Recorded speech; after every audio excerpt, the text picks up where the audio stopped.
மேடையிலே அமர்ந்திருக்கின்ற முக்கிய கல்வியாளர்களே,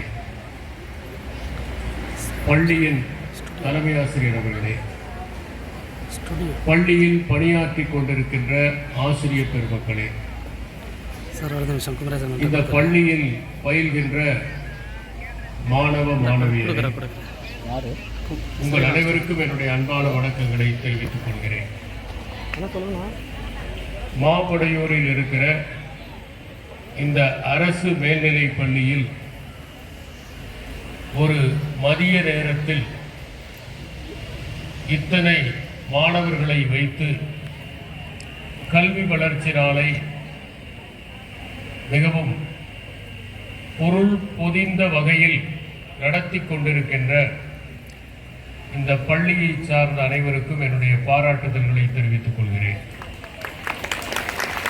இந்த பள்ளியில் பல கட்டமைப்புகள் உருவாக்கப்பட்டிருப்பதாகவும் அந்த கட்டமைப்புகளை இப்பள்ளியின் முன்னாள் மாணவர்கள் வெளிநாடுகளில் வாழ்ந்தாலும் தாராளமாக செய்து இங்கே படிக்கிற மாணவர்கள் சிறப்பாக படிக்க வேண்டும் என்பதற்காக உதவி வருவதாக எனக்கு முன்னால் பேசிய கல்வியாளர் குறிப்பிட்டார். இந்த உதவிகளை எல்லாம் உங்கள் தலைமுறை பெற்று அதை முறையாக பயன்படுத்தி உங்கள் வாழ்க்கையில் மேம்பாடு அடைவது ஒன்றுதான் உங்கள் மீது முதலீடு செய்திருக்கின்ற அந்த முன்னாள் மாணவர்களுக்கு நீங்கள் செலுத்தக்கூடிய நன்றிக்கடனாக இருக்கும். பெருந்தலைவர் காமராஜருடைய பிறந்த நாளை கல்வி வளர்ச்சி நாளாக அறிவித்து 2007ஆம் ஆண்டு முதல் அரசு செயல்படுத்தி வருகிறது. இதன் நோக்கம் நீங்கள் பெருந்தலைவர் காமராஜர் அவர்களுடைய அர்ப்பணிப்பான வாழ்க்கையையும் தியாகத்தையும் முழுமையாக புரிந்து கொள்ள வேண்டும் என்பதும் அவர் கண்ட கனவை நிறைவேற்றும் வகையில் நீங்கள் கல்வி பெற்று உங்கள் வாழ்க்கையை மற்றவர்களுக்கு பயனுள்ளதாக மாற்றிக்கொள்ள வேண்டும் என்பதும் தான். நான் பெருந்தலைவர் காமராஜர் அவருடைய வாழ்க்கை வரலாற்றை பல நூல்களில் படித்திருக்கிறேன். அவரிடமிருந்து நாம் கற்றுக்கொள்ள வேண்டிய முதல் பண்பு அவருடைய நேர்மை. தன்னுடைய இல்லத்திலேயே, இல்லத்துக்கு அருகிலேயே ஒரு குடிநீர் குழாயை நிர்வாகம் அமைத்து தந்தபோது தனக்கு மட்டும் சிறப்பு சலுகை வேண்டாம் என்று மறுத்தவர் அவர். ஒரு முறை அவர் ஒரு அரசினர் விடுதிக்கு பணி நிமித்தமாக வேலைகளை முடித்துவிட்டு இரவில் தங்குவதற்காக செல்கிறார். அப்போது அந்த விடுதியின் அறையில் ஏற்கனவே ஒரு அலுவலர் வந்து தங்கிவிட்டார். காமராஜர் அவர்கள் செல்கிற போது தாமதமாகிவிட்டது. அவர் அறையை ஒதுக்க சொல்லி முன்னறிவிப்பு கொடுக்கவில்லை. முதலமைச்சராக இருக்கிறவர் அங்கே சென்றபோது அங்கே இருந்த அலுவலர்கள், நாங்கள் ஏற்கனவே இங்கே தங்கியிருக்கிற அலுவலரை வெளியேற்றிவிட்டு உங்களுக்கு அறையை தருகிறோம் என்று சொன்னார்கள். ஆனால் காமராஜர் அவர் தங்கட்டும் என்று சொல்லி மரத்தடியில் கட்டிலை எடுத்து போட சொல்லி அங்கே இரவு தங்கினார், இரவு படுத்துக் கொண்டார். அது மட்டுமல்ல, தன்னுடைய பாதுகாவலர்கள் வந்து அருகிலே பாதுகாப்புக்காக நின்றபோது நீங்களும் போய் தூங்குங்கள் என்று சொன்னதாக பதிவு செய்யப்பட்டிருக்கிறது. வாழ்நாள் முழுவதும் எளிமையும் நேர்மையும் தன்னுடைய இரு கண்களாக வாழ்ந்தவர் பெருந்தலைவர் காமராஜர். அவரிடமிருந்து நாம் கற்றுக்கொள்ள வேண்டியது நேர்மையும் எளிமையும்.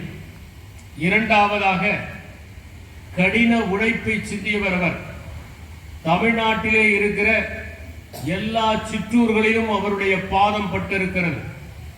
அவர் ஆய்வுக்கு செல்லாத இடங்களே இல்லை என்று சொல்லுகிற அளவிற்கு தமிழ்நாட்டின் மூலை முடுக்குகளில் எல்லாம் ஆய்வுகளை மேற்கொண்டு இந்த மாநிலத்தின் கட்டமைப்பை மேம்படுத்துவதற்கும் தொழிற்சாலைகளை பெருக்குவதற்கும் புது அணைக்கட்டுகளை உண்டாக்குவதற்காகவும் கல்விக்கூடங்களை ஏற்படுத்துவதற்காகவும் பெரிதும் முயன்று வெற்றி பெற்றவர் அவர். இந்திய அளவிலே மிகப்பெரிய செல்வாக்கை பெற்றிருந்தாலும் அவர் பதவியை விரும்பாமல் காமராஜர் திட்டம் என்கிற ஒரு திட்டத்தை தீட்டி கட்சிப்பணியும் ஆட்சிப்பணியும் ஒருவரிடம் இருக்கக்கூடாது என்று பதவியிலிருந்து விலகிய பெருந்தன்மை கொண்டவர். இப்படி அவருடைய வாழ்க்கையே ஒரு புத்தகமாக இருக்கிறது. காமராஜருடைய வாழ்க்கையை யார் ஒருவர் ஆழமாக படித்தாலும் நாமும் சிறிது நேர்மையை பெற்றுவிடுவோம், தூய்மையை பெற்றுவிடுவோம், வாய்மையை பெற்றுவிடுவோம், எளிமையை பெற்றுவிடுவோம், உழைப்பை பெற்றுவிடுவோம். எனவே இந்த கல்வி வளர்ச்சி நாளிலே குழந்தைகளாகிய நீங்கள் கடினமாக உழைத்து அவர் கண்ட கனவான கல்வி என்கிற சிறகுகளை பெற்று வாழ்க்கையிலே மிகவும் முன்னேற வேண்டும் என்று கேட்டுக்கொள்கிறேன். இங்கே ஆண்களுக்கு இணையாக மாணவிகளும் படித்துக் கொண்டிருப்பதை பார்க்கிற போது பெரும் மகிழ்ச்சி ஏற்படுகிறது. தலைவாரி பூச்சூட்டி உன்னை கல்வி சாலைக்கு போய் என்று சொன்னால் உன் அன்னை விலை போட்டு வாங்கவா முடியும் கல்வி என்று பாரதிதாசன் பாடிய பாடல் 50 ஆண்டுகளுக்கு முன்பு பாடலில் ஒலித்ததை நான் கேட்டிருக்கிறேன். அப்போது பெண் குழந்தைகள் ஆண்களுக்கு இணையாக கல்விக்கு செல்வது கடினமாக இருந்தது. இப்போது எனக்கு முன்னால் பேசிய கல்வியாளர் குறிப்பிட்டதைப் போல பல இடங்களில் முதலிடத்தை பெறுகிறவர்கள் பெண் குழந்தைகளாக இருக்கிறார்கள். அவர்கள் கவனச்சிதறல் இல்லாமல் ஆழமாக படித்து தங்கள் வாழ்க்கையை மேம்படுத்திக் கொள்கிறார்கள். அதற்கு முக்கிய காரணம் கல்வி ஒன்றுதான் அவர்களை சமூகத்தில் உயர்த்தும், சமத்தன்மையை பெற்றுத்தரும் என்கின்ற தெளிவு அவர்களுக்கு ஏற்பட்டிருப்பதுதான். இங்கே படிக்கிற மாணவிகள் ஒன்றை தெளிவாக மனத்திலே புரிந்து கொள்ள வேண்டும். நீங்கள் பொருளாதார ரீதியாகவும் அறிவு ரீதியாகவும் மன ரீதியாகவும் சுயச்சார்பு பெறுகிற போதுதான் உண்மையான பெண்கள் முன்னேற்றம் ஏற்படும். அது இன்று தமிழ்நாட்டில் நடந்து வருகிறது. அரசு பள்ளியிலே மேல்நிலை வகுப்பு படிக்கிற மாணவிகள் கல்லூரிக்கு சென்றால் அவர்கள் தொடர்ந்து படிப்பதற்காக தமிழ்நாடு அரசு மாதம் 1000 ரூபாயை புதுமை பெண் திட்டத்தில் வழங்கி வருகிறது. அதைப் போலவே மாணவர்களுக்கு மாதம் 1000 ரூபாய் வழங்குகிற திட்டத்தை அறிமுகப்படுத்தி இருக்கிறது. எனவே இந்த பள்ளியிலே படிக்கிற மாணவர்கள் மேற்கொண்டு தொடர்ந்து தங்களுடைய கல்லூரி படிப்பை அவர்கள் படித்து அந்த நிதி வசதியை பெற்று நல்ல நல்ல நூல்களை எல்லாம் வாங்கி தங்களை தன்னம்பிக்கை உள்ளவர்களாக இந்த சமூகத்தில் இருக்கிற பிரச்சனைகளை எல்லாம் எதிர்கொள்கின்ற தன்மை பெற்றவர்களாக உருவாக்கி கொள்ள வேண்டும் என்பதுதான் இந்த கல்வி வளர்ச்சி நாளிலே நீங்கள் மேற்கொள்ள வேண்டிய முக்கியமான சூளுரை. இன்று நான் ஒரு கருத்தை உங்களிடம் குறிப்பிட்டுத்தான் தீர வேண்டும். மாணவ மாணவியர் தங்களுடைய கட்டுப்பாட்டை நெறிபட வகுத்து கொண்டு வாழ்வது அவசியம். 2 விதமான போதைகள் ஆபத்தை விளைவிக்கக்கூடியவை. ஒன்று மின்னணு சாதனங்களை பயன்படுத்துவது. நான் உங்களிடம் ஒன்றை கூற விரும்புகிறேன். மின்னணு சாதனங்களை நீங்கள் நண்பர்களாக ஆக்கிக் கொள்ளுங்கள், அவற்றை உங்களுடைய எஜமானர்களாக ஆக்கிக் கொள்ளாதீர்கள். இன்று பல இடங்களில் நான் பார்ப்பது மின்னணு சாதனங்களின் அடிமைகளாக பலர் ஆவதையும் அதை ஒரு நொடி கூட பிரிய முடியாமல் இருப்பதையும் கண்டு நான் வேதனைப்படுகிறேன். ஏனென்றால் சில வீடுகளில் அந்த மின்னணு சாதனம் என்பது மாணவர்களை சிதைக்கிற ஒன்றாக இருக்கிறது. குடும்பத்தின் உறவையே அது சிதைத்து போக செய்கிற ஒன்றாக இருக்கிறது. மின்னணு சாதனத்தை கல்விக்காக மட்டும் பயன்படுத்துங்கள். படிக்கிற போது அதை அடிக்கடி பார்த்து கவனச்சிதறலில் ஈடுபடாதீர்கள்.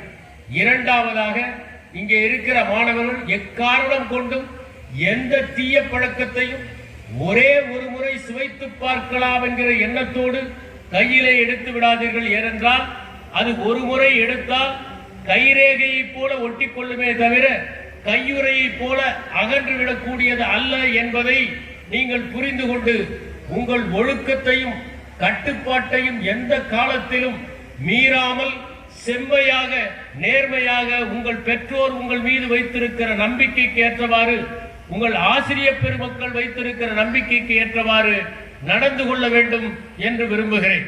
அடுத்தது முக்கியமானது, உங்கள் வாழ்க்கையில் நீங்கள் ஓர் இலக்கை இந்த மேல்நிலை பள்ளி படிக்கிற போதே முடிவு செய்து கொள்ளுங்கள். அந்த இலக்கை நீங்கள் அடைவதற்கு தேவையானது இந்த ஓராண்டு மிகவும் சிரத்தையாகவும் மிகவும் ஈடுபாட்டுடனும் அந்த கல்வியை மேற்கொள்ள வேண்டும். இந்த ஓராண்டிலே நீங்கள் எவ்வளவு விழிப்புணர்வோடு அந்த கல்வியீர்களோ அதை பொறுத்துத்தான் உங்களுடைய எதிர்காலம் அமையும். எனவே இந்த ஓராண்டு கவனம் செலுத்தாமல் கடிவாளம் போட்ட குதிரையை போல பாட புத்தகங்களையும் ஆசிரியர்கள் நடத்துகின்ற வகுப்புகளையும் அக்கறையோடு படித்து உங்கள் வாழ்க்கையை மேம்படுத்திக் கொண்டு நீங்கள் விரும்பிய படிப்பிலோ அல்லது உங்கள் வாழ்க்கைக்கு பயனுள்ள படிப்பிலோ இணைந்து படித்து உங்கள் வாழ்க்கையில் முன்னேற்றம் காணுங்கள். ஒன்றை நீங்கள் இந்த நாளிலே உறுதி எடுத்துக் கொள்ள வேண்டும். உங்கள் பள்ளியிலே படித்த முன்னாள் மாணவர்கள் பலவிதமான நன்கொடைகளை கொடுத்து கட்டமைப்புகளை ஏற்படுத்தியதைப் போல நீங்களும் உங்கள் வாழ்க்கையிலே உயர்ந்து அதன் மூலம் நன்கொடைகளை தந்து நீங்கள் இந்த படித்த பள்ளி இன்னும் பல வகைகளில் வசதிகளை பெற்று தமிழ்நாட்டிலே மிகச்சிறந்த அரசு மேல்நிலைப் பள்ளியாக, ஒரு மாதிரி அரசு மேல்நிலைப் பள்ளியாக, கட்டமைப்புகள் எல்லாம் தன்னிறைவு கொண்ட ஒரு அரசு மேல்நிலைப் பள்ளியாக திகழ வேண்டும் என்பதை என்னுடைய விருப்பமாக சொல்லி உங்களுக்கு என்னுடைய வாழ்த்துக்களை பெறுகிறேன். வணக்கம்.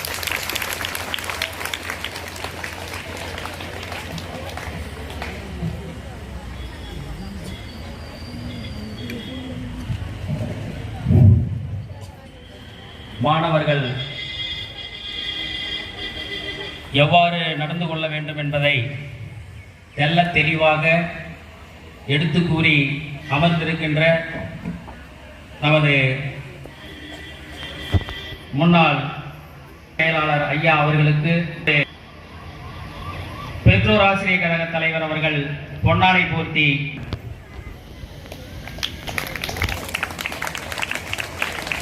நமது பள்ளியின் தலைமை ஆசிரியர் அவர்கள் நினைவு பரிசினை வழங்குவார்கள். நமது மாண்புமிகு தொழிலாளர் நலன் மற்றும் திறன் மேம்பாட்டுத்துறை அமைச்சர் ஐயா அவர்களை வருக வருக என்று வரவேற்கின்றோம்.